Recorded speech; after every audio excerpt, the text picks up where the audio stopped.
সকাল সকাল হচ্ছে ধনেপাতা বাটা। কে কে খেতে পছন্দ করো ধনেপাতা বাটা, তাহলে এক্ষুনি চলে আসো। গরম ভাতে মানে আর বলে লাভ নেই, অমৃত সমান স্বাদ যেন লাগে।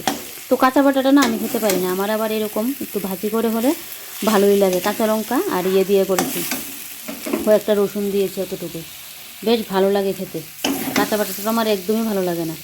তো ধনেপাতা বাটা হয়ে গেছে সকালের জন্য, আর দুপুরে রান্নাবান্নাও হয়ে গেছে। তো এখানে খুলে রাখলাম, আজকে করব ফ্রিজটা পরিষ্কার। তো ফ্রিজের অন্য বাদ বাকি জিনিসপত্র মুছে নিয়ে মানে ধুয়ে নিয়েছি।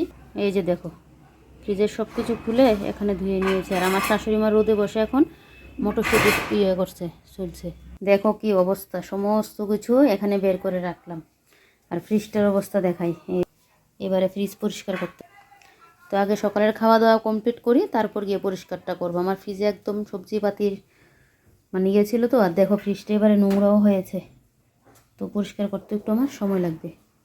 ওই লিকুইডটা দিয়ে পরিষ্কার করে নেব, ঝটপট হয়েও যাবে। আর আজকে দিয়েছে আবার ঝলমলে রোদ, এরকম নীল আকাশটা দেখতে বেশ ভালোই কিন্তু লাগছে। দেখো সকাল থেকে উঠে খালি প্রত্যেক দিন কাজ কাজ কাজ আর রান্নাবান্না দিয়ে, যতদিন পর্যন্ত সংক্রান্তি না যাবে না সেই কাজের আর শেষ হবে না, এই চলতে থাকবে। তো কালকেও পরিষ্কার করতে পারতাম, তো আমি ভাবলাম কি না আজকে পরিষ্কার করে রাখি, কালকের জন্য আবার অত কাজ করে রাখবো না। আমাদের আবার সংক্রান্তির দিন নিরামিষ খেতে লাগে। কালকে তো মাছ মাংস সবার ঘরে ঘরে মাংসটা খাওয়া হয় পিকনিকের তো পিকনিক তো আর না, আমাদের ঘরেই খাওয়া হবে।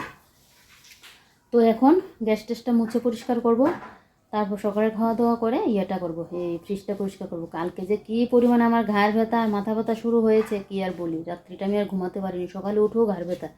তো এখন দেখছি আবার ঘাড় ব্যথাটা একটু কম, তো এখন আবার বালিশ টালিশগুলো একটু রোদে দিতে লাগবে। তো চলো বাই বাই, পরে আবার